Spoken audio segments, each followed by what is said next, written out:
Akkamitu nagaa keessanii jiruuf jireenyi badhaadhaa ani nagaa kooti galata waaqayyoo haa ta'u Dibooraadha baga nagaadhaan gara keemotu chaanaalii dhuftan isiniin jecha namooti na duukaa turtan yaada keessan naaf irraa turtan ulfaadha galatoomaan isiniin jechuu barbaada akkasumallee namoonni chaanaalii kanaaf haaraa taatan baga nagaadhaan dhuftan keemotu chaanaaliini chaanaalii Afan Oromo barsiisuudha jechuudha Afan Oromo Afan Amaariffaan Afan Oromo Afan Ingiliffaan akkasumallee Afan Oromootiin viidiyoolee hojjetaman hedduu ni argattu jechuudha keemotu chaanaalii jalatti baga nagaadhaan dhuftanii chaanaalii kana subscribe gochuudhaan akkasumallee viidiyoon yeroo yerootti gadhiisu akka isin bira ga'uuf mallattoo bilbilaa kan qabdu kana tuqaa viidiyoo kana yoo jaallattan like godhaa akkasumallee hiriyoota keessaniif share gochuu hin dagatina har'ammoo kan nuti walii wajjiniin ilaallu Afaan Oromoo fi Afaan Ingiliffaatiin akkamitti of beeksisuu akka dandeenyu walii wajjiniin ilaalla jechuudha na waliin turtii gaarii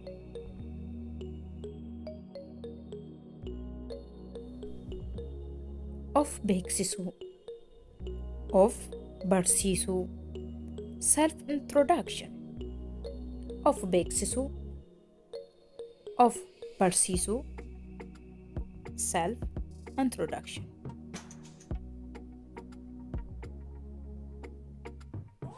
Ashama hello Ashama hello akkam jirta how are you akkam jirta how are you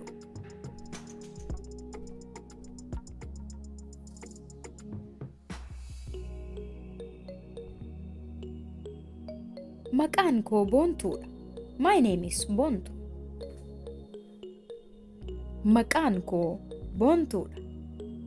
My name is Boontu. Maqaan koo Boontuudha. My name is Boontu.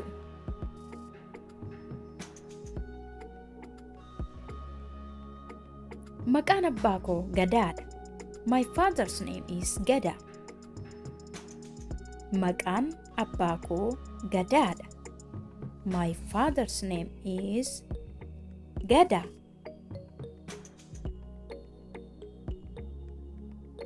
Maqaan abbaa koo Gadaadha. My father's name is Gada.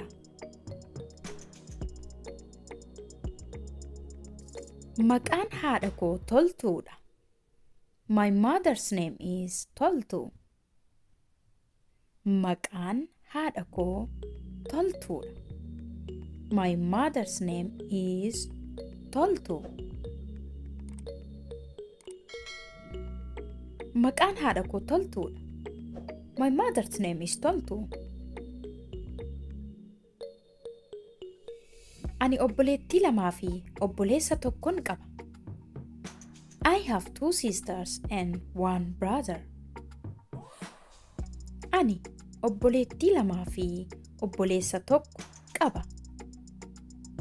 I have 2 sisters and 1 brother. Ani obboleettii lamaa fi obboleessa tokkon qaba. I have 2 sisters and 1 brother. Maatii koo keessa namoota 7tu jira. There are 7 people in my family. Maatii koo keessa namoota 7tu jira.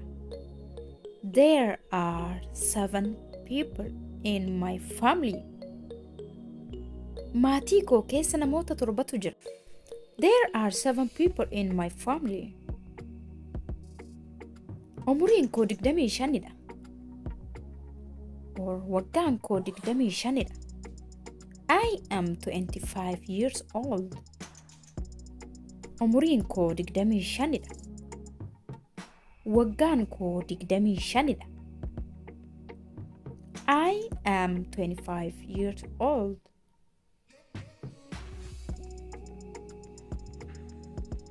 Ani Itoophiyaa irraan dhufe. I came from Ethiopia. Ani Itoophiyaa irraan dhufe. I came from Ethiopia. Ani Itoophiyaa irraan dhufe. I came from Ethiopia. Guyyaan dhaloota koo eebila keessadha. My birthday is in April. Guyyaan dhaloota koo eebila keessadha. My birthday is in April. Guyyaan dhaloota koo eebila keessadha. My birthday is in April. Ani Itoophiyaattan dhaladhe. I was born in Ethiopia. Ani Itoophiyaattan dhaladhe. I was born in Ethiopia. Ani Itoophiyaattan dhaladhe. I was born in Ethiopia.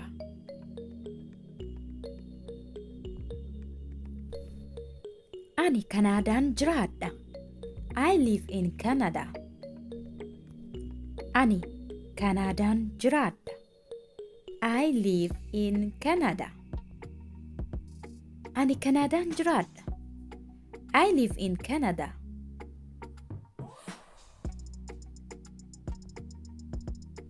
Ani waggaa 3 duran as dhufe. I came here 3 years ago. Ani waggaa 3 duran as dhufe. I came here 3 years ago. Ani waggaa 3 duran as dhufe. I came here 3 years ago. Ani ijoollee 2 qaba. I have 2 kids. Ani ijoollee 2 qaba. I have 2 kids. Ani ijoollee 2 qaba. I have 2 kids.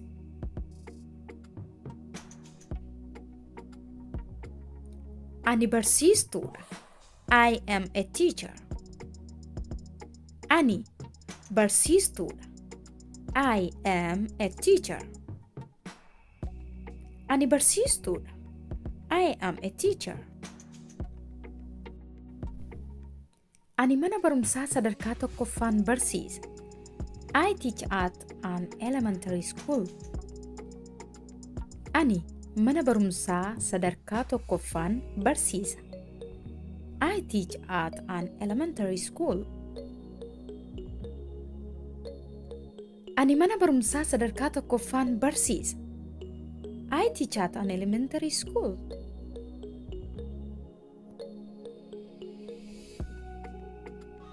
Ani barsiisuu nan jaalladha. I love teaching.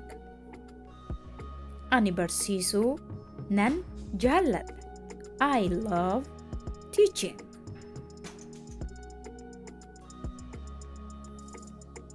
Ani barsiisuu nan jaalladha. I love teaching.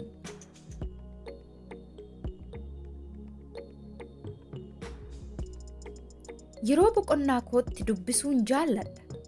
In my free time, I like reading.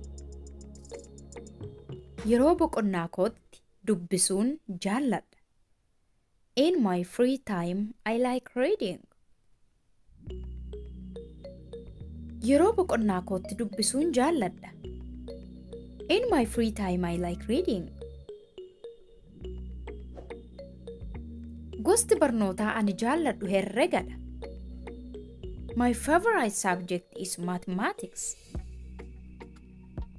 Gosti barnootaa ani jaalladhu herregadha.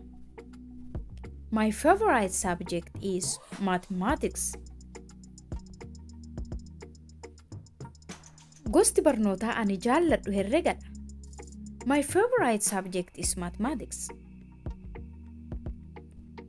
Nyaatni ani jaalladhu caccabsaadha. My favorite food is caccabsa. Nyaatni ani jaalladhu caccabsaadha. My favorite food is caccabsa. Nyaatni ani jaalladhu caccabsaadha. My favorite food is caccabsa. Guyyaa torbanii ani jaalladhu jimaatadha. My favorite day of the week is Friday. Guyyaa torbanii ani jaalladhu jimaatadha. My favorite day of the week is Friday. Guyyaa torbanii ani jaalladhu jimaatadha. My favorite day of the week is Friday.